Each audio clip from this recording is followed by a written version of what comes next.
नमस्कार, आप देख रहे हैं क्वेश्चन आवर और आपके साथ मैं हूं दिव्यदर्शनी बिष्ट। उत्तराखंड में समान नागरिक संहिता लाने की तैयारी जोरों शोरों से चल रही है, जिसका ड्राफ्ट 30 जून तक बनकर तैयार हो जाएगा।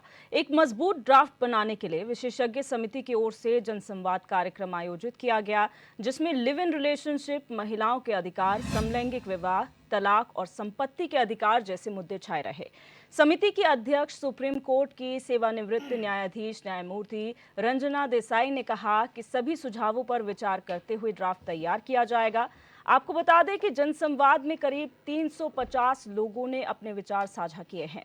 जहां एक और समाज का एक बड़ा वर्ग इसकी सराहना कर रहा है, तो वहीं कांग्रेस यूसीसी के प्रस्ताव पर सुझाव देने से बच रही है। दरअसल यूसीसी का प्रस्ताव तैयार किए जाने से पहले विशेषज्ञ समिति की ओर से बुलाई गई राजनीतिक दलों की बैठक से कांग्रेस ने किनारा किया था। पार्टी का कोई प्रतिनिधि बैठक में शामिल नहीं हुआ। पार्टी का कहना था कि उन्हें इस संबंध में जरूरी सूचनाएं उपलब्ध नहीं कराई गई थी। ऐसे में सवाल ये है कि यूसीसी की तैयारी कांग्रेस पर क्यों भारी पड़ रही है।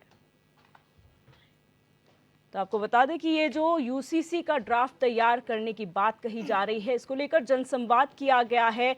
तमाम वर्गों से उनके सुझाव मांगे गए हैं, राजनीतिक दलों से भी सुझाव मांगे गए हैं, लेकिन इसमें जो सबसे बड़ा दल है कांग्रेस, उसने किनारा किया है। उनका ये कहना है कि हमें जो है ज़रूरी चीज़ें मुहैया नहीं कराई जिससे हम अपने सुझाव दे सकते थे, इसकी वजह से इसका समर्थन हम नहीं कर रहे हैं।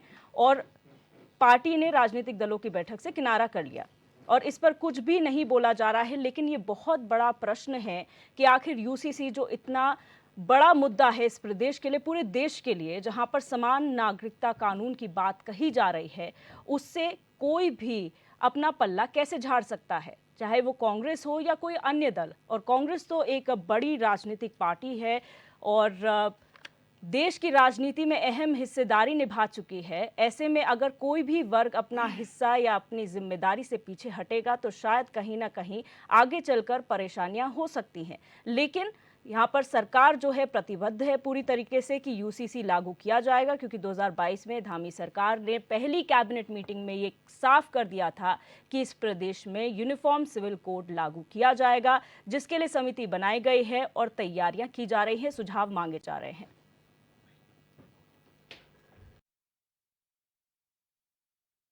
जो भी हमसे संतगणों की जो भी अपेक्षा है, उस संतगणों की सब अपेक्षाओं को हम लोग आगे बढ़ाएंगे, क्योंकि संतगणों का अपना तो कुछ नहीं होता। वो तो जो भी कहते हैं समाज के लिए कहते हैं, देश के लिए कहते हैं, धर्म के लिए कहते हैं, अध्यात्म के लिए कहते हैं। 30 जून तक उसकी रिपोर्ट आ जाएगी और भारत का हम पहला ऐसा राज्य है जहाँ पर समान नागरिक संहिता का ड्राफ्ट लगभग तैयार हो चुका है। हमारा राज्य का जो ये ड्राफ्ट है वो संपूर्ण भारतवर्ष के लिए आने वाले समय में एक मॉडल के रूप में काम करेगा। और ये सौभाग्य हमको मिला है कि सभी पंथों के लिए, सभी धर्मों के लिए, सभी समुदाय के लिए एक समान कानून हमारे प्रदेश में लागू होने की दिशा में आगे बढ़े। अभी थोड़ा सा ड्राफ्ट है, तैयार है, पर हम अभी कह नहीं सकते कि कभी होगा, क्योंकि बहुत विचार करके करना है, ये बहुत बड़ा काम है। बट मैं इतना ही कहूँगी कि ये जो मेरे सहकारी है उनका साथ है, मैं बहुत जल्द में आपको यूसीसी मिल जाएगी। लिव इन पर बहुत लोगों का कंसर्न है और लेडीज़ के जो राइट्स हैं उनको समानता मिले, वो हमारा भी फोकस है। लेडीज़ और चिल्ड्रन हमारा फोकस है, तो वो उसको आज बहुत सपोर्ट मिला। हर एक ने यही कहा कि इक्वल राइट्स होने चाहिए प्रॉपर्टी में, सब जगह लेडीज़ और मेन ऑन इक्वल फुटिंग होना चाहिए। तो उस हिसाब से इसी तरह हम काम करेंगे। देखिए, नागरिक संहिता के विषय में सरकार बहुत ज़्यादा संवेदनशील है। मुख्यमंत्री पुष्कर सिंह धामी जी का जनता से वादा था कि हम राज्य में समान नागरिक संहिता कानून लाने का काम करेंगे। उस कानून लाने के लिए अभी तक विभिन्न वर्कशॉप हुई हैं। उस कानून के विषय में लोगों से जानकारियाँ प्राप्त करी हैं, वेबसाइट के माध्यम से, ईमेल के माध्यम से, एसएमएस और व्हाट्सएप के माध्यम से तमाम लोगों के सुझाव प्राप्त किए हैं। अब ये अंतिम दौर में है। इसी संबंध में कल एक बैठक भी महत्वपूर्ण रही है, जिसमें बहुत महत्वपूर्ण लोगों के सुझाव भी आए हैं। तो जैसे ही सुझावों का संकलन होगा, 30 जून तक इसकी रिपोर्ट तैयार हो जाएगी उसके बाद उस ड्राफ्ट का माननीय मुख्यमंत्री जी अवलोकन करेंगे और जल्दी ही फिर उसको लागू भी करेंगे। इस उत्तराखंड प्रदेश के अंदर एक साल से ये उठा-पटक चल रही है कि यूनिफ़ॉर्म सिविल कोड को यहाँ लागू किया जाना चाहिए। मेरा सवाल है सरकार से, मेरा सवाल है उन लोगों से जो यूसीसी की कवायद कर रहे हैं। आप क्या उत्तराखंड के अंदर जो बाकी समस्याएँ थी, क्योंकि ये एक ऐसा जटिल विषय है, ये कहीं भी यूनिफ़ॉर्म सिविल कोड एक ऐसा जटिल विषय है कि आज आप देखिए आज़ादी के बाद से आज तक ये किसी प्रदेश के अंदर इसे लागू नहीं कर पाए हैं। कानून बनाइए, हम तो कह रहे हैं आप कानून बनाइए, लेकिन कानून इतना जस्ट होना चाहिए जिससे लोगों को फ़ायदा हो।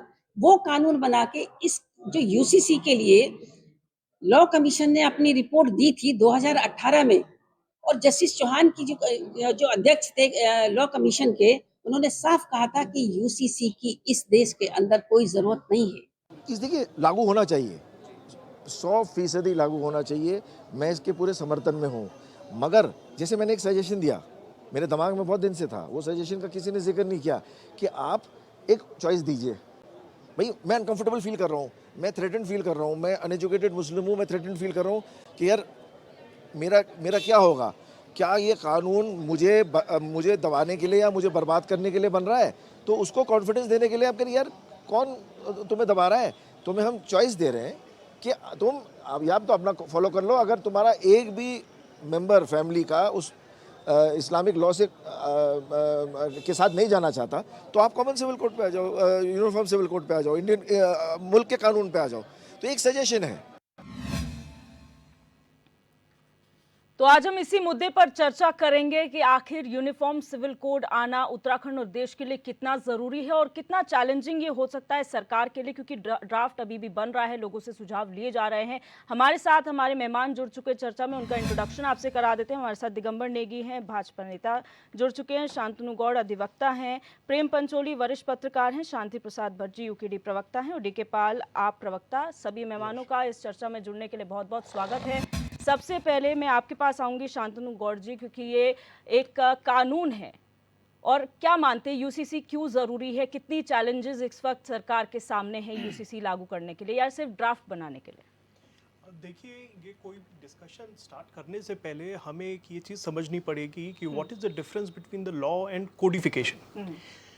यूनिफॉर्म सिविल कोड आखिर कोड क्यों कहा गया, उसको लॉ क्यों नहीं कहा गया? आपको ये समझना पड़ेगा what is the difference between the code and the law.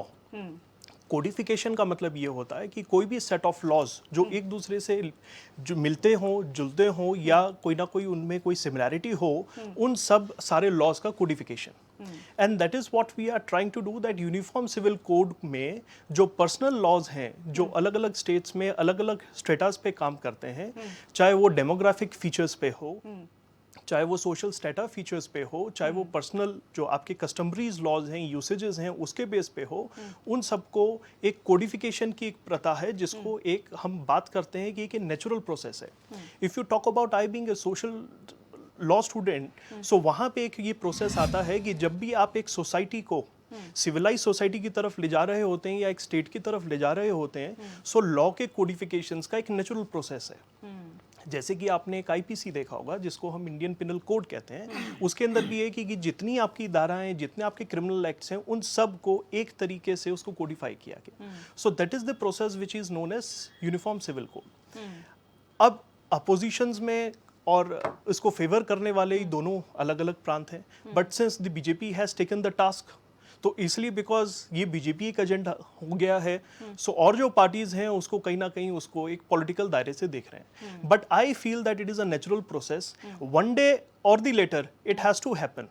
So this is my view on this point. ठीक है, दिगंबर नेगी जी सर, बहुत शॉर्ट में पहले आपका वक्तव्य जानना चाहूंगी, किस तरीके से ड्राफ्ट बनाने की तैयारियां हो रही हैं और क्या चैलेंजेस आपके सामने हैं इस वक्त?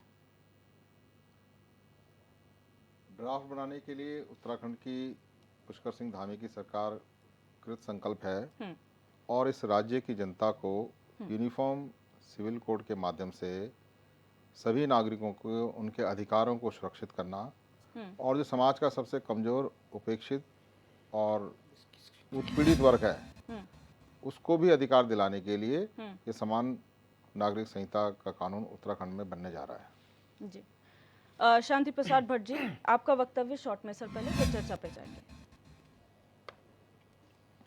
देखिए दिव्या जी, जी। यूनिफॉर्म सिविल कोड सरकार लेकर आ रही है। हम्म। ड्राफ्ट तैयार था हम्म। और उसके बाद जन संवाद भी सरकार ने दिखाने के लिए किया। हम्म।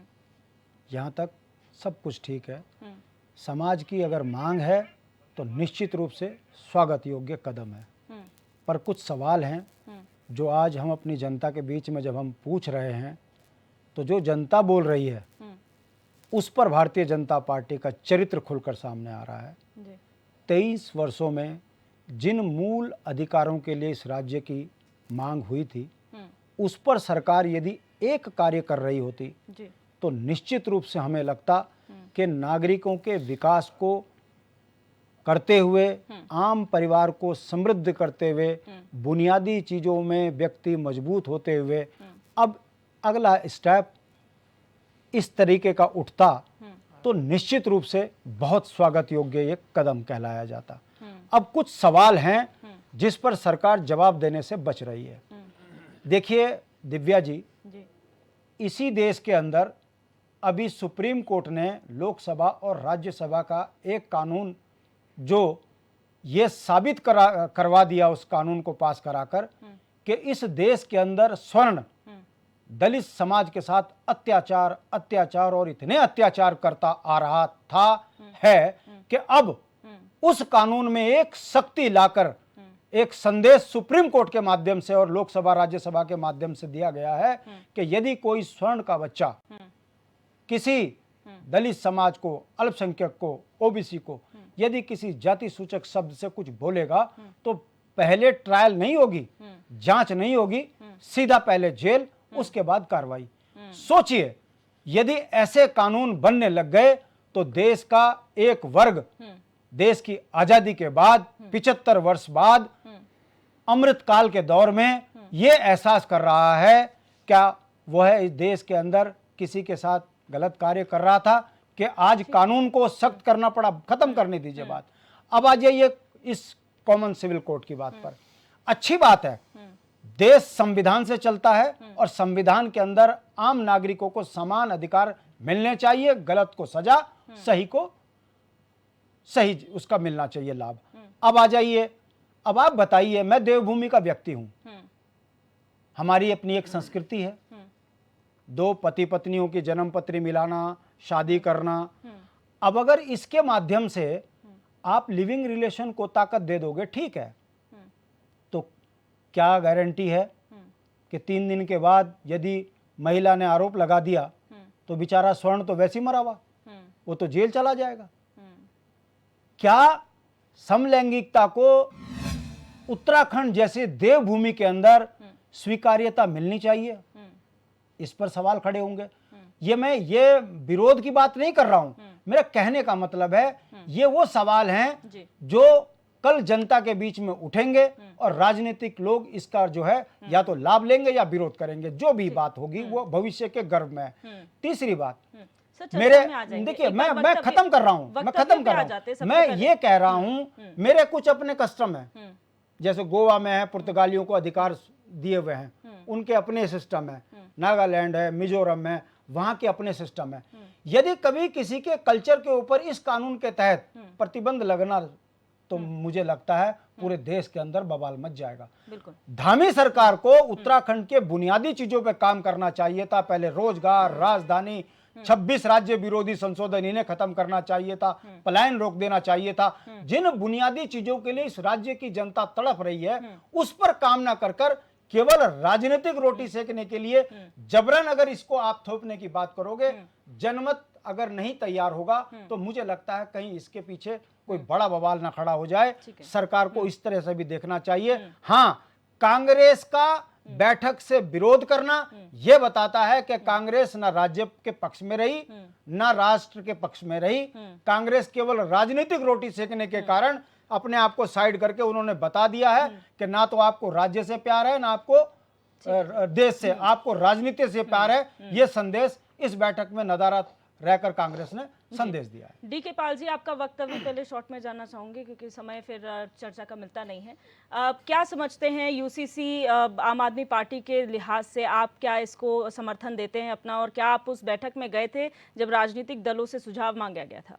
निश्चित रूप से उस बैठक का बुलावा राजनीतिक पार्टी होने के नाते हमको भी आया, हमने उस पर अपनी बैठक भी की और हमने संबंधित विभाग से एक चीज इनसे रिक्वेस्ट की कि आप हमको इसका थोड़ा सा मसौदा जो आपने किसी भी प्रकार का तैयार किया है तो वो आप कृपया देने का कष्ट करें, जिससे कि हम अपने सुझाव को लिखित रूप में या उस बैठक में शामिल हो करके हम अपने अच्छे सुझाव को दे सके वहां पर।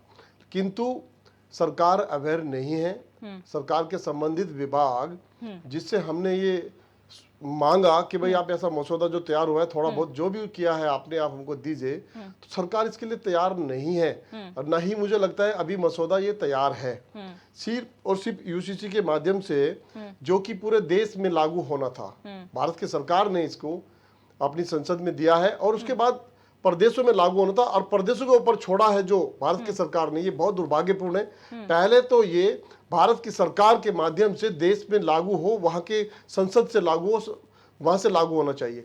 अरे भाई, आप उत्तराखंड को बलि का बकरा क्यों बना रहे हैं? आप उत्तराखंड जो धार्मिक हमारा राज्य है, जो हमारा संस्कृति से जुड़ा राज्य है, जो भौगोलिक आधार पर तमाम चीजों से परेशानी से जूझ रहा है, उस प्रकार का राज्य है, तो आप कैसे सबसे पहले उत्तराखंड को आप यूपी देखिए, इनकी सोची समझी चाल है, बहुत बड़ी चाल है। और चूंकि ये बलि का बकरा जो है ना उत्तराखंड को इसलिए भी बनाना चाहते हैं, 5 सीटों वाला राज्य है। अरे हिम्मत है तो आप बता, योगी जी जब इतना बड़ा डंडा चला देते, वो बुलडोजर बाबा है, तो आप ये कानून पहले यूपी में बना के दिखाइए ना, आपको पता चल जाएगा कि इसके फायदे क्या, नुकसान है क्या।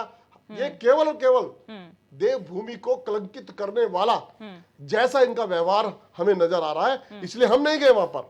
जब आप हमको मसौदे की एक कॉपी भी हमको नहीं प्रोवाइड करा सकते और आप बुला रहे हैं लोगों को वहां पर और कोई उनको भी मसौदा नहीं दे रहे। हम हमारे सूत्रों के हवाले से हमें पता चला है जो लोग वहां पर आए थे, इन्होंने बस एक छोटा सा एजेंडा पढ़ दिया कि हम यूसीसी को लागू करने जा रहे हैं, उस पर मसौदा। लेकिन आम आदमी पार्टी की तारीफ करनी पड़ेगी, कम से कम आप लोग अपना वक्तव्य देने से पीछे नहीं हटे। कांग्रेस की तरह कांग्रेस ने जैसे साफ कर दिया कि हम इस पे कुछ नहीं करेंगे। हमने वक्तव्य नहीं दिया, हमने मसौदा मांगा। इस बात को आप क्लियर कर दीजिए। हम तब देंगे जब इस राज्य को निश्चित रूप से उस कानून से भारी भरकम फायदा मिलेगा, जैसे आदरणीय शांति प्रसाद जी ने बोला। हमारे यहाँ बहुत सारे कानून बनाने की आवश्यकता है, जो एक भी नहीं बना है। हमारी लाखों करोड़ रुपए की परिसंपत्ति आज भी यूपी के कब्जे में है, डबल इंजन की ट्रिपल इंजन की सरकार होने के बावजूद।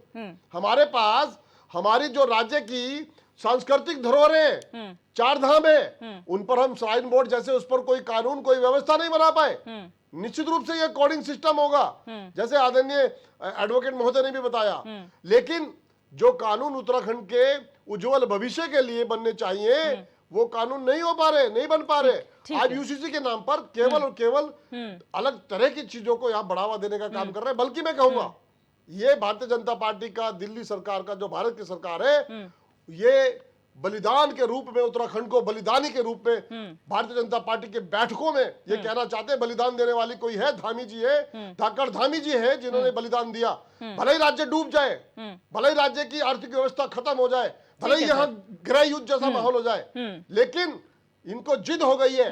ये केवल और केवल इस तरह की बातों पर राजनीति करना चाहते हैं, जिससे कि यहाँ खाने पीने, रोजगार और हमारी परिसंपत्ति आए, तमाम चीजें न मिलने की बजाय हम छोटी छोटी चीजों में फंस जाए। प्रेम पंचोली जी, सर आपका वक्तव्य जानना चाहूंगी, फिर चर्चा में आगे बढ़ेंगे। हाँ, मैंने तो सिर्फ अभी तक वो मसौदा भी नहीं देखा कैसा है, कितने पेज का है। न किसी ने सरकारों में बहुत सारे मित्र हमारे दिखते हैं, लेकिन बताते नहीं है कि क्या होने जा रहा है, सिर्फ सुनने में आता है। लेकिन इतना मैंने समझा कि अगर इस तरह का कानून आ रहा है, कानून तो नहीं, जैसे गौड़ साहब ने कहा, ये कोड है कि जो एक जैसे कानून है उनको एक लाइनअप किया जाएगा और उसमें जो कमियां हैं, खामियां, उसको आगे उसको सही किया जाएगा, दुरुस्त किया जाएगा और प्रॉपर उसमें कार्रवाई आगे बढ़ेगी। तो इससे ये लग रहा है कि असमानता है।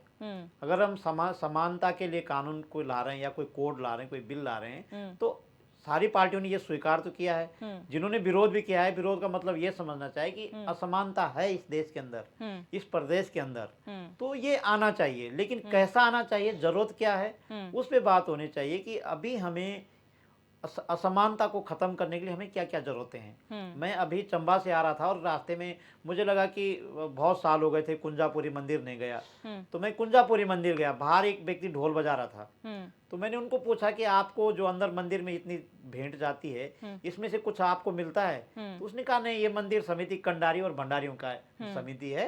और मैंने कहा तो आपको क्या मिलता है? कि जो मेरे ढोल के ऊपर 5 रुपए 10 रुपए दे देते हैं, तो उस ढोल के ऊपर सभी लोग नहीं देते।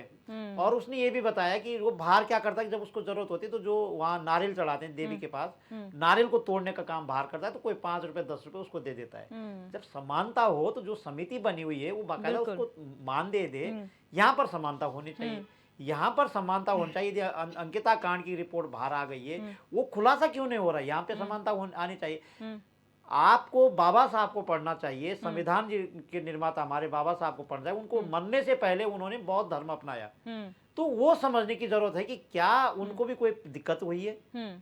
तो अगर ऐसा है तो मैं अभी जो आपके टीवी स्क्रीन पे जो चित्र चल रहे हैं हमारे माननीय मुख्यमंत्री के आजू बाजू जो लोग बैठे हुए हैं, उन आजू बाजू लोगों का क्या एफर्ट है उत्तराखंड के राज्य के लिए, जो लाल और बहुत सुर्ख कलर जिनके दिखाई दे रहे हैं। मुख्यमंत्री के आजू बाजू और पीछे सिर्फ मुंह छोड़ रखा उनका, चारों तरफ से उनको घेर रखा है। उनमें से एक भी का भी एफर्ट बता दीजिए कि इनका राज्य के प्रति ये एफर्ट है।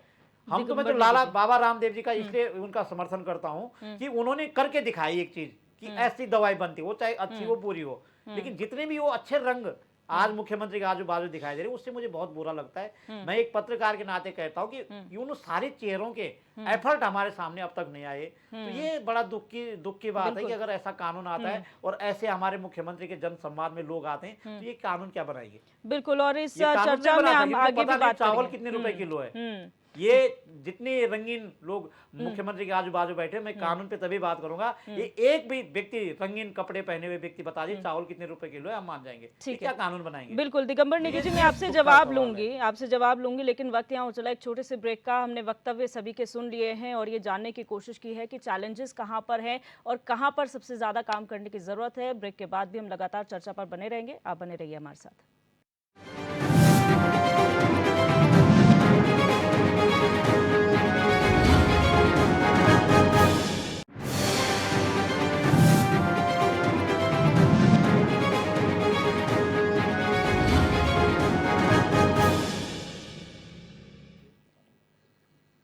ब्रेक के बाद आप सभी का स्वागत है इस चर्चा में। लगातार यूनिफॉर्म सिविल कोड को लेकर चर्चा कर रहे हैं, जो यहाँ पर जनसंपर्क किया गया है, कौन सी पार्टी इसका समर्थन नहीं कर रही है, क्या कमियां इस कोड में को बनाने में अभी भी बाकी हैं, क्या चैलेंजेस हैं, उस पर चर्चा कर रहे हैं। हमारे मेहमान हमारे साथ बने हुए हैं।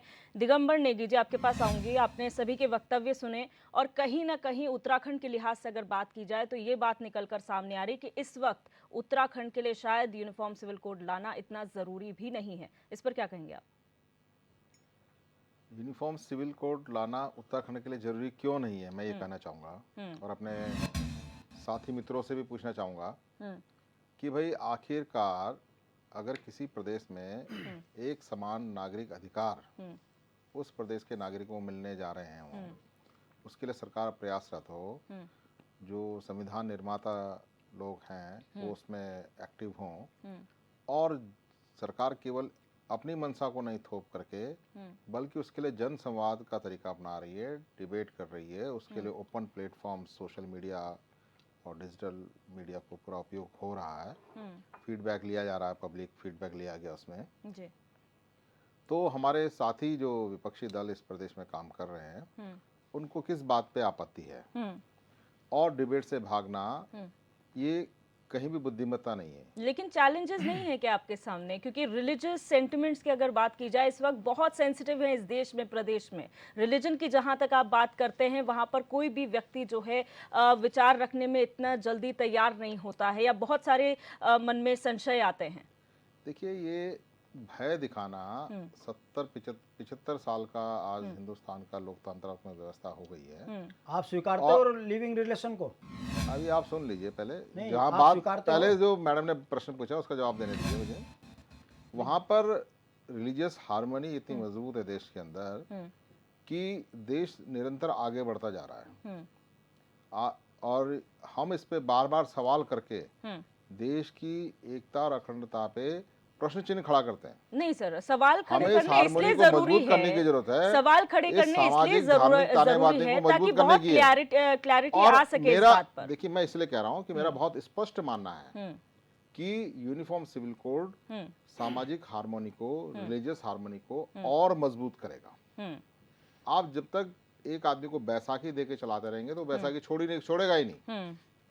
परंतु आप चाहते हैं कि वो बच्चा जो है अपने पैरों पे खड़ा होकर स्वतंत्र रूप से चले, समाज के हर वर्ग के साथ मिलकर चले, तो निश्चित रूप से उसको बैसाखी का जो एक हैंडीकैप उसमें बनाया जा रहा है उससे हटाया जाए और उसको समाज के साथ, अच्छा, पूरे समाज के साथ खुले रूप से भारतीय चलने जनता के लिए पार्टी ने मौका दिया जाए। जनता पार्टी ने विशेषज्ञ समिति को एक प्रस्ताव दिया है कि लिव इन रिलेशनशिप और जो आपके दूसरे समलैंगिक विवाह है उसको मान्यता न दी जाए सैद्धांतिक रूप से, क्योंकि ये देवभूमि है, यहाँ तो कतई इस तरीके की इजाजत नहीं दी जानी तो चाहिए। क्या इस बात का समर्थन करते हैं आप? देखिए, गवर्नमेंट ऑफ इंडिया इस बात को सुप्रीम कोर्ट में भी कह चुकी है, ठीक है ना। और ये जो अल्ट्रा मॉडर्न मेट्रोपॉलिटन सिटी में रहने वाला कुछ एक वर्ग है, बहुत छोटा सा वर्ग है, ये उसका कंसर्न है। आम भारतीय समाज का इससे कोई लेना देना नहीं। मतलब सिर्फ लिव इन में वही रहते जो अल्ट्रा मॉडर्न है सर? आज की डेट में आप नहीं मानते कि समाज में लिव इन रिलेशनशिप्स एग्जिस्ट करते हैं? समाज में कहीं भी, गांव देहात में या छोटे कस्बों में कहीं पे भी ये समस्या, ये व्यवस्था देखने को नहीं मिलती है। ठीक है, मैं आपके पास आऊंगी शांतनु गौड़ जी। यहाँ पर कानून के लिहाज से अगर बात की जाए, आपने कोडिफिकेशन की बात की है, उसके लिहाज से अगर रिलीजन की बात की जाए, काफ़ी सेंसिटिव मैटर है। सरकार को ऐसा क्या करना चाहिए जिससे सभी का समर्थन, अगर वाकई में यूसीसी लागू करने जा रही है तो क्या चीज़ों का ध्यान सबसे ज़्यादा रखना चाहिए? देखिए, सबसे पहले तो हमें ये चीज़ देखना है कि ये कोई बहुत इजी टारगेट तो है नहीं। It is a very complex problem. अच्छा, it may be a process, अगर कॉम्प्लिकेटेड है, इट डज नॉट मीन कि हम आगे बढ़ना छोड़ दें। सोसाइटी जो है वो एक डायनेमिक फीचर, एक उसका इनहेरेंट क्वालिटी है। और खासकर जब हम इंडिया कल्चर में आ जाते हैं, जहाँ पे इतनी डाइवर्सिटी है, जहाँ पे इतना कल्चरल डिस्पैरिटीज़ हैं, जहाँ इतने सारे होमोजेनिटी हम निकालने की कोशिश कर रहे हैं, but yet there is so much of diversifications, उस चीज़ को एक धरातल पे लाना, it is not an easy job. अगर कोई स्टेट अगर उसको कोशिश में आती है कि हम इसको कहीं ना कहीं हम कोडिफाई कर सकते हैं या कहीं ना कहीं हम योगदान कर सकते हैं, सो हमें हम सब लोगों को एक साथ मिलके अपने जो भी पॉइंट्स हैं या जो हमारे इश्यूज हैं वो कहीं ना कहीं एक जगह बैठ के हमें डिस्कस करना चाहिए। और ये सजेशन इस सरकार को भी लेना चाहिए कि ये जितना हमारा पॉलिटिकल डिस्कोर्स या ये जो जितना हमारा डिस्कशंस हैं ये जितने वाइब्रेंट होंगे, उतना ही अच्छा वो मसौदा या जो आपका ड्राफ्ट है वो तैयार होगा। And it may B also a sort of एक बेंचमार्क बनेगा और स्टेट्स के लिए भी उसको अडॉप्ट करने के लिए। सो आज के समय में हमें ये ट्राई करना चाहिए कि उसको हम परफेक्ट और एक अच्छा हम ड्राफ्ट कैसे प्रिपेयर कर सकते हैं। बट अगर हम आज ये सोचें कि हमारा बनने से पहले ही हम उसको आइडियलिस्टिक स्टेज पे ले जाएं, that will be a sort of a problem. और वही एक इशू आज समय पे आ रहा है। ये बात बिल्कुल सही है कि उसमें कई सारे इश्यूज आएंगे जिसमें कई सारे एक तरीके से डिफरेंसेस और ओपिनियंस और डिस्प्यूट्स अराइज होंगे, but it does not mean कि हम वो जो प्रक्रिया है उसी को ही हम छोड़ दें। इसको हमें पॉजिटिव अप्रोच के साथ देना चाहिए। And where progress and development is seen all across the country and all across the globe, जहाँ पे वो सब सारे काम हो रहे हैं कि जहाँ पे ये हो रहा है कि हमें एक विश्व गुरु की तरफ हम लोग जा रहे हैं, एक हम एक इंडिपेंडेंट आइडेंटिटी, जहाँ पे हम लोग ये समझते हैं कि एक कहीं ना कहीं एक लीडिंग ऑफ द नेशंस के अंदर हम लोग प्रगति की तरफ हैं। तो इन सब चीजों को कहीं ना कहीं प्रोग्रेसिव और एक पॉजिटिव एटीट्यूड के साथ हमें इसको देखना पड़ेगा, बजाय किसी और एटीट्यूड या किसी और डिस्कोर्स के। शांति प्रसाद भट्ट जी, यहाँ पर जो राजनीतिक दलों की बैठक बुलाई गई थी विशेषज्ञ समिति द्वारा, उसमें आप भी गए थे, लेकिन आम आदमी पार्टी का वक्तव्य भी सुना, कांग्रेस का आप हाल देख ही चुके हैं। दोनों का ये कहना था कि हमने उनसे आइडियाज मांगे थे, थोड़ा सा आप हमें बता दें कि आखिर उस ड्राफ्ट में है क्या, हमें वो प्रोवाइड नहीं किया गया, इसलिए वक्तव्य हमने नहीं दिया। आपका क्या सुझाव था उसमें? क्या आप भी इसी बात को मानते हैं कि हमें जो है ब्रीफ नहीं किया गया था, इसलिए हमने भी सुझाव नहीं दिए? देखिए दिव्या जी, बहुत सही सवाल किया आपने। देखिए निश्चित रूप से यदि सरकार ईमानदार होती तो कॉमन सिविल कोड पर पहले चर्चा कराती, ड्राफ्ट तैयार करती, जनता के बीच में उस ड्राफ्ट पर चर्चा होती, उसके बाद सरकार कहती कि जो निकला है रिजल्ट उसको हम यहाँ लागू करेंगे और ये हमारे उसमें तरीके होंगे। समझने वाली बात है, भारत जो है विभिन्न जाति धर्मों वाला देश है, हमारा खान पान में भी अंतर है, हम धार्मिक जीवन पद्धति से जीने वाले लोग हैं। ऐसे में भारतीय जनता पार्टी को ये तो बताना पड़ेगा कि जिस राज्य में रोटी खाने को ना हो, जिस राज्य की अपनी समस्या हो, उसकी राजधानी ना हो, जिस राज्य में पलायन दंश बन गया हो, वहाँ ये कॉमन सिविल कोड लाकर क्या दर्शाना चाहते हैं? क्या लड़का लड़की शादी ना करके लिविंग रिलेशन में रहें, ये आधुनिकता है? समलैंगिक लोग सड़कों पे दिखें, क्या ये आधुनिकता है? और इतिहास गवाह है, हम शंका जता रहे हैं इस बात को लेकर कि सरकार ने जो भी कानून बनाए, आप बताइए जीएसटी कानून आया, कौन व्यापारी नुकसान में गया? छोटे व्यापारी बर्बाद हो गए, बड़ों को फर्क नहीं पड़ा, वो तो घर में बैठाते हैं, सारे अफसरों को घर से सब काम कर लेते हैं। ऐसे ही इन्होंने ये जो एक्ट में चेंज किया कि स्वर्ण समाज यदि किसी दलित को, अल्पसंख्यक को कुछ भी कहेगा सीधा जेल। बताइए इस देश में 75 साल के बाद क्या स्वर्ण अत्याचारी हैं? क्या इस देश के कानून का पालन नहीं करने वाले हैं? आखिर उनका गला घोटकर उनके बच्चों की जिंदगी को बर्बाद करने का काम भारतीय जनता आपका पार्टी। सजेशन क्या था सर? सुनिए, मैं बात जो कह रहा हूं, सवाल ये नहीं है कि कानून गलत है या कानून सही है। सवाल ये है कि जो जिन बुनियादी चीजों के लिए राज्य के लिए जनता ने अपने गर्दनें कटवा दी, उस बुनियादी चीजों पे काम न कर आप कॉमन सिविल कोड की बात करके कहां भटकाना चाह रहे हो? मैं पूछना चाहता हूं, कल यहां पर लिविंग रिलेशन के बाद जब आपराधिक गतिविधियां बढ़ेंगी, उस पर सरकार क्या करेगी? जब कोई लड़का समलैंगिकता की बात करने लगेगा खुले में, तो सनातन धर्म के तो धर्म जो बैठे हैं यहां पर, ये तो चिल्ला पड़ेंगे।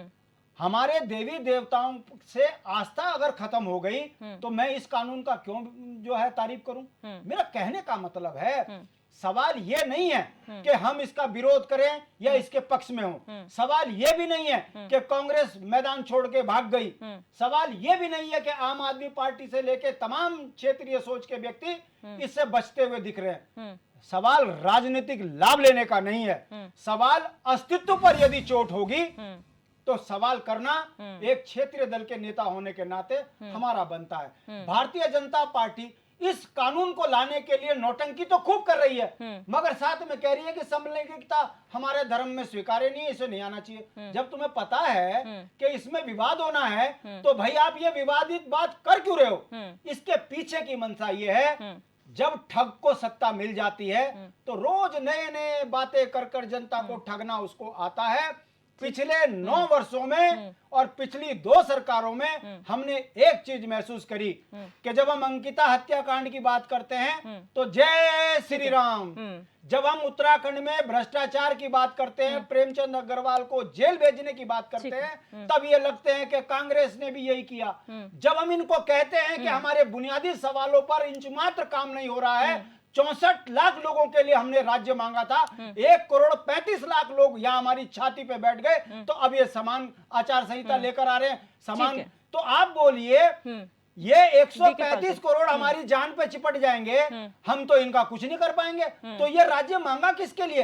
ये हमारे वो सवाल हैं जिन पर भारतीय जनता पार्टी ना तो कभी जवाब देगी। हाँ, इतना जरूर है कि इतना बोलने के बाद कल इनके जो है चंगू मंगू गांव में घूमना शुरू कर देंगे, देखो ये तो विरोध करते हैं, राष्ट्र विरोधी हैं। मेरा कहने का मतलब है, कानून का लाभ बताइए। आपने जीएसटी में गरीबों को मार दिया, ठीक है, आपने स्वर्ण समाज का गला दबा दिया, और अब आप इस तरह के का कानून लाकर, कहीं ऐसा तो नहीं है कि उत्तराखंड के ऊपर कोई बहुत बड़ा संकट खड़ा कर रहे हो? हमारी धार्मिक आस्थाओं पे चोट लगेगी तो हम बर्दाश्त नहीं करेंगे। हाँ, आप लाए हो राष्ट्र हित में, अगर संविधान के तहत अगर आप इसको लाए हो तो इसके जो लकूने हैं उस पर पहले चर्चा कराइए। यदि थोपोगे तो इसके गंभीर परिणाम, हम तो देवभूमि के लोग हैं, आप देखिए विभिन्न जाति धर्म के लोग हैं, अन्य प्रांतों में इसका क्या दुष्प्रभाव पड़ेगा। मणिपुर छोटा सा उदाहरण है, नागालैंड, मिजोरम, बाकी को भी सुन लेते हैं। प्रदेशों में जिसके जो गलत असर पड़ेंगे, इस पर भी सरकार को चर्चा करनी चाहिए। आप ये कहते हैं कि आप लोग ये कहते हैं कि आपको जो है एक ब्रीफ नहीं दिया गया था, लेकिन कहीं ना कहीं सरकार तो ये कह रही है कि एक आइडियल पोजीशन में सरकार आना चाहती है। एक देश, पूरे देश के अलग अलग राज्यों के लिए आइडियलिस्टिक पोजीशन में है कि हमने पहले यूनिफॉर्म सिविल कोड लागू करने वाला प्रदेश हम बने हैं। अब जो हमने मसौदा तैयार किया है उसको आप एक एग्जाम्पल के तौर पर लीजिए और अपने स्टेट्स में जो है इसे इम्प्लीमेंट कराइए। तो इसमें गलत क्या है? दिव्या जी, देश के 29-30 राज्यों में कोई हिम्मत नहीं कर पा रहा इस कानून को लाने की, क्योंकि जो लाएगा वो बलि का बकरा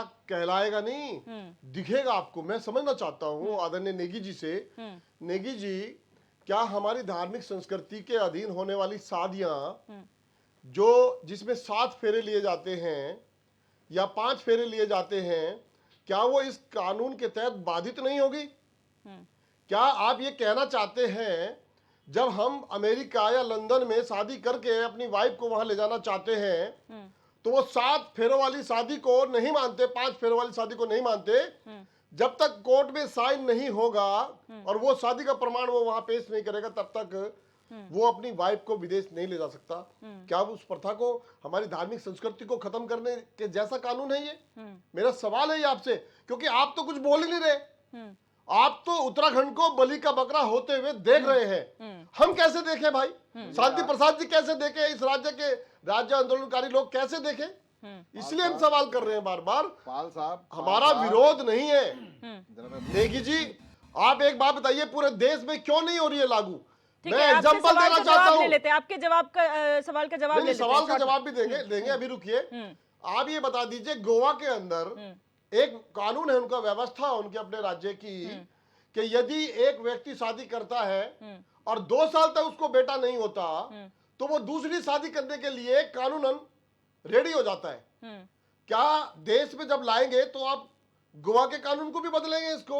और ऐसे बहुत सारे राज्यों में अलग अलग तरह की व्यवस्था है। मैं ये कहना चाहता हूं, भारत की सरकार पूरे देश में क्यों नहीं लागू करना चाह रही? इतनी हिम्मत क्यों नहीं दिखा रही है? उत्तराखंड को ही बलि का बकरा, धार्मिक भूमि को जवाब ले लेते हैं, क्यों बनाया जा रहा है? ठीक है, दिगंबर जी शॉर्ट में प्लीज जवाब दीजिए, फिर बाकी गेस्ट पे जाऊं। पाल साहब, पहले तो मैं आपको करेक्ट कर दूं कि कोई भी मैरिज है आज की तारीख में लीगल तब मानी जाती है जब उसको आप रजिस्टर्ड कराएंगे। ये कानून बहुत पहले आ चुका है। कितने लोग करा रहे हैं? अरे सुन तो लीजिए महाराज, जो 7 फेरे वाले लोग हैं, आप क्या समझ रहे हैं? हमारी संस्कृति को आप बदलने की बात कर रहे हैं टीवी पे बैठ करके? भाजपा को अरे महाराज, सुन लीजिए। आप जो है ना, अपनी शादी मैंने तो नहीं कराई, सुन लीजिए। मैंने तो कोर्ट अरे के महाराज, गौड़ साहब, आपने अपनी शादी 7 फेरे लेने के बाद गौड़ साहब क्या आपने रजिस्टर करा लिए? प्लीज ईमानदारी से। Sir, that is there. बिल्कुल आपकी बात सही है, मैं आपका बिल्कुल मुद्दा समझ रहा हूं, बट बात हमें ये समझनी होगी इस समय पे कि हमारे पास विकल्प क्या है। एक विकल्प ये है कि जैसी स्थिति है उसको वैसी छोड़ दिया जाए। एक दूसरा विकल्प ये आता है कि जितने डिफरेंट लॉज हैं उन सब का एक अच्छा पॉइंट निकाल के एक प्रोग्रेसिव एक लॉ बना जाए, जिसमें प्रोग्रेसिव लॉ बना के उसको आगे कर दें। या फिर एक विकल्प ये आता है कि एक यूनिफॉर्म सिविल कोड बनाया जाए और जो आप बात कर रहे हैं उन सब चीजों को एक्सेप्शंस के दायरे में रख दिया जाए, जैसे प्रोविजोज होते हैं। ये मसौदा नहीं दे रहे ना। अब चौथा विकल्प ये आता है जो जिसको आप ये कह रहे हैं कि वो एक तरीके से थोप दिया गया है। जहां पे हम इंडिया जब कंटेक्स्ट की बात करते हैं, जहां पे इतने चेक्स एंड बैलेंसेस हैं, हर चीज के लिए आपके पास कोर्ट, न्याय, सब सारी चीजें बनी हुई है, जुडिशरी बहुत एक्टिवली इन्वॉल्व है, everywhere everything is under checks and balances. तो मैं ये मानता हूं कि जो आपका ये विषय, जो ये इश्यूज हैं, ये हर एक लेवल पे चेक होने वाले हैं और उसको ऐसा नजरअंदाज नहीं किया जा सकता। बिल्कुल, ये बात बिल्कुल सही है कि वो हम आज पहली सीढ़ी चढ़ने से पहले हम आगे 20 वर्ष आगे का जो योजना है या जो हम जहां पे हम पहुंचना चाहते हैं वो आज एक सीढ़ी से नहीं हम तय कर सकते, बट एटलीस्ट कोई तो हमें रास्ता स्टार्ट करना पड़ेगा। अगर वो रास्ता स्टार्ट होता है और अगर हम उस सीढ़ी पे अगर पहली सीढ़ी चढ़ते हैं तो हमें सबका एक तरीके से योगदान लेके सबको पॉजिटिव एटीट्यूड के साथ बैठ के इसको कहीं ना कहीं एक अच्छे रूप में लाना चाहिए। बिल्कुल, प्रेम पंचोली जी, उत्तराखंड स्टेट कहीं ना कहीं एक ऐसी लीडिंग पोजीशन पे है कि कहीं तो वो आगे बने। कहीं ना कहीं उन्होंने आपका कहीं ना कहीं डीके पाल जी के सवाल का जवाब दिया है। उन्होंने आपकी बात को ठीक से जवाब दे पाए हो शायद। नहीं, गौर साहब, गौड़ साहब ने बहुत अच्छा कहा, और मैं तो ये कहता हूँ कि सभी राजनीतिक दलों को, विशेषकर सत्ता के लोगों को गौड़ साहब की बात को मानना पड़ेगा। जो प्रोग्रेसिव कम्युनिटी है आज हमारे देश की, या हम इस राज्य की हम बात करेंगे, नई नई चीज़ें आ रही है, लोगों का दिमाग बदल रहा है। आज जो बच्चा पैदा हो रहा है खुली आंखों से पैदा हो रहा है, नेचर बदल रहा है, चीज़ें बदल रही है, हमारी योग्यताएं बदल रही है, हम बहुत प्रोग्रेसिव हो रहे हैं। तो हमको कानून में भी तब्दीली करनी चाहिए, कोई दो राय नहीं है, और होना चाहिए। गौड़ साहब ने एक एक चीज़ें बताई है। यहाँ मेरा कोई विरोध नहीं, मैं तो खबरें लिखता हूँ, और मैं आज तक अपनी 24-25 साल की पत्रकारिता में मुझे इस बात का बहुत मतलब बड़ा सवाल मेरे मन में कुरेद रहा है कि आज तक जितने भी मुख्यमंत्री के आजू बाजू वो लोग दिखाई दे रहे हैं फ्रंट वाली लाइन पे, उनकी खबर मैंने आज तक एक भी नहीं लिखी कि उन्होंने किसी इशू पे काम किया होगा। वो क्या कानून बनाएंगे? दूसरी बात, जो इन परिस्थितियों से गुजरे, अगर हम शादी की बात कर रहे हैं तो ये तो सीधा लग रहा है कि हम निजी मामलों पे छेड़खानी कर रहे हैं। वो होना नहीं चाहिए, पर यदि कुछ उसके लिए विशेष कानून, उनकी स्वतंत्रता के लिए, उनकी सुरक्षा के लिए कोई कानून बन रहा है, कोई कोड आ रहा है, अच्छी बात है, लेकिन उन लोगों को तो बुलाइए। समाज कल्याण विभाग के पास पूरी लिस्ट है, इंटरकास्ट मैरिज किसने की है, एक धर्म से दूसरे धर्म में किस लड़की ने शादी की है, ये सारी चीजें समाज कल्याण विभाग, उन जिन्होंने फेस किया समाज की चीजों को, उनको बुलाइए। लाल पीले कपड़े पहनने वालों ने जिसने शादी नहीं की है, वो क्या जानेगा कि मेरी पत्नी की ये आवश्यकता है? वो दूसरे की पत्नी की आवश्यकता पता नहीं बता सकता कि नहीं, पर अपनी पत्नी की आवश्यकता वो बता नहीं सकता। 1 किलो चावल कितने का था उसको पता नहीं, फ्री में मिल रहा है। तो कानून बनाने के लिए ये भी कहा जा रहा है ना कि आप वहीं स्टैंड स्टिल नहीं रह सकते, आपको एक स्टेप तो लेना पड़ेगा। कानून बनाने के लिए शांतनु गौड़ जैसे लोगों को बुलाना चाहिए, जो फेस कर रहे हैं उनको बुलाना चाहिए। लेकिन जब आप जन संवाद कर रहे हैं, जन संवाद में आप अपना ड्राफ्ट छुपा रहे हैं, 1000 कॉपी कर देते, सबको बांट देते, हम प्रेस के लोगों को बांट देते, उसकी एनालिसिस की जाती है। पंचोली जी, ये सारी चीजें छुपाई गई है, थोड़ा सा लगता है कि ये पंचोली जी, गड़बड़ हुआ है। पंचोली जी, मैं आपसे एक सवाल पूछना चाहता हूं, क्योंकि आप पत्रकार हैं, समाज का दर्शन और लिखने में आप जनता को बहुत बड़ा संदेश देते हैं। मैं आपसे पूछना चाहता हूं, भारतीय जनता पार्टी समलैंगिकता, विवाह और लिविंग रिलेशन पर जोर देकर क्यों अड़ी हुई है? ये इसमें आपकी पत्रकारिता का दृष्टिकोण देखना चाहता हूं। नेगी जी, क्या कारण है? ये नेगी जी बताएंगे।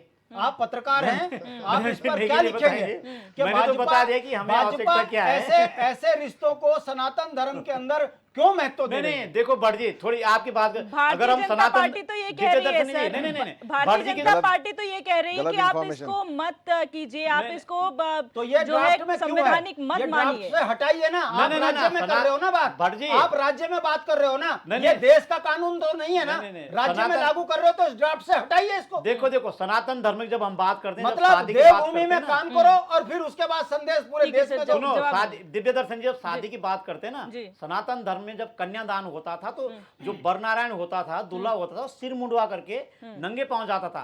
आज तो दाढ़ी लंबी बना करके वो बढ़िया सा ब्यूटी पार्लर में जाकर के दूल्हा दुल्हन जा रही है। तो कहाँ रहे सनातनी? मुझे तो लगता है कि सनातन धर्म में रहे नहीं, जिसको भी नहीं मान रहे हैं, तो मतलब प्रोग्रेसिव समाज हो गया ना, आगे बढ़ रहा ना, बहुत सारी चीजें दकियानुसी दिखाई दे रही ना। सर ये कटाक्ष है या फिर आप एक प्रोग्रेसिव सोसाइटी की ओर इंगित कर रहे हैं? नहीं, मैं कटाक्ष नहीं कर रहा हूँ, मतलब जब सनातन धर्म की बात करते हैं, मुझे याद है कि जब मैंने अपने गांव में जब हम तो ऐसी फैमिली से आए कि लगता था कि हमारी बारात जाएगी कभी कि नहीं जाएगी। मैं तो ऐसे घर से आई, मैं शादी कर भी पाऊंगा कभी की, 2 लोगों को बुला पाऊंगा कि नहीं। बहुत ग्रास रूट से हम लोग आगे बढ़े हैं। तो मैं अपने पिताजी को कहता था कि ऐसा क्यों? मेरे पिताजी ने कहा कि ये हमारे धर्म में है। नंगे पांव दूल्हा जाता था, सिर मुंडवा करके उसका मुंडवाना पड़ता था, फिर शादी फेरे होते थे, फिर वो भिक्षा भी मांगता था। पूरा एक सनातन धर्म का वो सब चीजें खत्म हो गई है। तो जब वो खत्म हो गई तो इसका मतलब समाज आगे बढ़ रहा है। कानून आना चाहिए, लेकिन कानून कैसे आए? जैसे गौड़ साहब ने बताया, उसको समझना पड़ेगा। गौड़ साहब जैसे लोगों को बुलाना पड़ेगा वहां पे। जिनको चावल खरीदने का पता नहीं, उनको तो नहीं बुलाना पड़ेगा। ये फाइनल कमेंट की ओर बढ़ूंगी, मैं फाइनल कमेंट की ओर बढ़ूंगी सर जी। शॉर्ट में फाइनल कमेंट में लेना चाहूंगी, सबसे पहले शुरुआत आप ही से करूंगी। शांतनु गौड़ जी, शॉर्ट में फाइनल कमेंट दीजिए कि आपको क्या लगता है, अभी ड्राफ्ट आने में समय है, 30 जून का समय दिया गया है, तब तक क्या चेंजेस हमें देखने को मिल सकते हैं जो जनसंवाद हुआ है उसके बाद? देखिए, इसमें सबसे पहले तो ये बात है कि जो आपका लिव इन रिलेशनशिप का जो मुद्दा आज उठा है, एक ये बड़ा एक इम्पॉर्टेंट मुद्दा है। और उस पर मैं आपसे एक ही यही चीज़ बोलूँगा कि जहाँ जब आप आज जो भी कोई लॉज बनाते हैं उसमें एक इशू ये आता है कि थिंक ग्लोबली एक्ट लोकली। सो उस समय पे जो हमारे नेशनल इश्यूज हैं, जो इंटरनेशनल इश्यूज जो हमारे सामने जो हैं, उनको हम मद्देनजर या हम उसको कहीं ना कहीं हम इग्नोर नहीं कर सकते। And that is the also very reason कि वो आज कहीं ना कहीं ड्राफ्ट में कहीं ना किसी रूप में वो परिलक्षित या कहीं ना कहीं हमें दिख रहा है। सो उसमें जैसे आपके आज सजेशंस थे कि उसको यहाँ से हटा देना चाहिए, मैं मानता हूँ कि उस पर ज़्यादा टिप्पणी करके उसको ये सजेस्ट करना चाहिए कि वो क्यों नहीं है हमारे यहाँ लागू हो सकता है। I think that would be a progressive move towards the framing of the. बिल्कुल। DK Pal ji sir, final comment short में सर। देखिए, जब कानून में यदि जो बेटी जिसके ऊपर तेजाब डाल दिया जाता है और वो कानून के लिए तड़पती रहती हैं, कोर्ट के चक्कर लगाती रहती हैं, क्या इस कानून में उसको नई व्यवस्था उसको तुरंत न्याय मिलेगा? और क्या हमारी जो संस्कृति है हिंदू धर्म की, जिसके अधीन हम शादी करते हैं 7 फेरों के साथ में, क्या वो मान्यता बरकरार रहेगी? इसलिए तो हमने मसौदा मांगा था कि हमको कुछ तो दीजिए। और क्या उत्तराखंड की जो जो हमारी देवभूमि है, 4 धाम की हमारी संस्कृति है, क्या उसके लिए भी कुछ प्रावधान इसमें होंगे? या जो हमारे राज्य के अंदर हमारी, क्योंकि मात शक्ति यहाँ पर मजबूत है, मात शक्ति को ज्यादा, क्योंकि परेशान वही है जो हमारे पहाड़ के अंदर, अगर आप पर्टिकुलर किसी एक राज्य में इस कानून को लागू करना चाहते हैं, तो क्या उन बहनों के लिए भी कोई ऐसा कानून होगा जिनको बाघ खा लेता है? या जो अंकिता भंडारी जैसी जो एक गांव से 40 किलोमीटर दूर नौकरी करने आती है और उसके साथ में अत्याचार हो जाता है, क्या उसके अधिकार की बात इसमें आएगी? इनके मसौदा देने रहे, फिर कानून की बात कर रहे हैं, उम्मीद कर रहे हैं कि आम आदमी पार्टी समर्थन करेगी। हम समर्थन तब करेंगे जब मसौदा आएगा। ठीक है, प्रेम पंचोली जी, शॉर्ट में फाइनल कमेंट्स। नहीं, मैं ये कहना चाहता हूँ कि सरकार को जो ये ड्राफ्ट है इसको पब्लिक डोमेन में लाना चाहिए, और जो अलग अलग प्रकार के जो लोग हैं, जैसे गौर साहब ने कहा, सबके बीच में लाना चाहिए और इसको ओपन कर देना चाहिए। जब तक इसको लागू करना है तो इसके एनालिसिस आएंगे, इसके सुझाव आएंगे, तो अच्छा ड्राफ्ट बनेगा। आना चाहिए, कानून में तब्दीली होनी चाहिए, इसमें कोई दो राय। हम ही लोग तो कानून हम ही उसका पालन करते हैं। बिल्कुल, तो आना चाहिए, पब्लिक डोमेन में लाना चाहिए, इसको छुपाना नहीं चाहिए, सबसे बड़ी गलत बात। तो ये होना चाहिए। शांति प्रसाद भट्ट जी सर, शॉर्ट में फाइनल कमेंट प्लीज। देखिए, निश्चित रूप से जन संवाद के बाद यदि ये ड्राफ्ट आता तो अच्छा होता।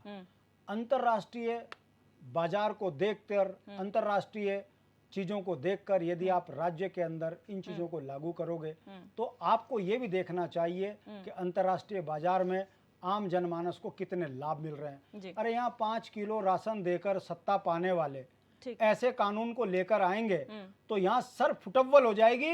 इसे रोकने की जरूरत है, मगर लगता ऐसा है कि भारतीय जनता पार्टी इनको जो है लिविंग रिलेशन, समलैंगिकता का रिश्ता बहुत प्यारा है, इसलिए शायद ये उत्तराखंड से इसकी शुरुआत कर रहे हैं। मेरा मानना है इसे रोको, देवभूमि के अंदर ये चीजें स्वीकार्य नहीं होंगी, ऐसा ना हो। इसके लिए आम जनमानस की आप रिपोर्ट लो, और आम जनमानस स्वीकारता है तो करो, कहाँ दिक्कत है। दिगंबर नेगी जी, फाइनल कमेंट, क्या आप आश्वासन देना चाहेंगे यूसीसी को लेकर, क्योंकि बहुत संवेदनशील ये मुद्दा बन चुका है अब, कि किस तरीके से मसौदा तैयार हो रहा है? आपके इस चैनल के माध्यम से मैं उत्तराखंड की महान जनता को आश्वस्त करता हूं कि पुष्कर धामी की यह जो सरकार उत्तराखंड में चल रही है, और जो इस राज्य के सर्वांगीण विकास के लिए और यहाँ के प्रत्येक नागरिक को एक समान अधिकार दिलाने के लिए इस यूसीसी को लेकर आ रही है। आज़ादी से पहले हिंदुस्तान के अंदर सती प्रथा, जातिवाद, बाल विवाह, पर्दा प्रथा, ये कॉमन था, परंतु जब हमने संविधान को अंगीकार किया तो आज ये सब चीज़ें बहुत लुप्त हो गई हैं, नगण्य हो गई हैं। इसी प्रकार से यूसीसी आने के बाद जिन बातों को लेकर के शंकाएं हमारे साथी मित्र व्यक्त कर रहे हैं, इन सब का समाधान होगा और देश एक नए रास्ते की ओर बढ़ेगा। बिल्कुल, आप सभी मेहमानों का हमारी इस चर्चा में जुड़ने के लिए बहुत बहुत शुक्रिया। आज कई तरीके के सुझाव हमें इस डिबेट के माध्यम से जानने को मिले हैं। क्या कॉम्प्लेक्सिटीज़ यूसीसी की हो सकती हैं, कहां पर काम करने की ज़रूरत है, ऐसे बहुत सजेशंस आए हैं। और यही उम्मीद की जा सकती है, जैसा कि कहा गया कि थिंक ग्लोबली एक्ट लोकली, कई चीज़ें ऐसी हैं जो आपको देखनी पड़ेंगी, समझनी पड़ेंगी, उसके बाद एक्ट करना पड़ेगा, ताकि यूसीसी जो है इफेक्टिवली इस प्रदेश में और पूरे देश में लागू हो सके। फिलहाल क्वेश्चन आवर में मेरे साथ बस इतना ही। आप देखते रहिए HNN 24/7, जुनून सच दिखाने का।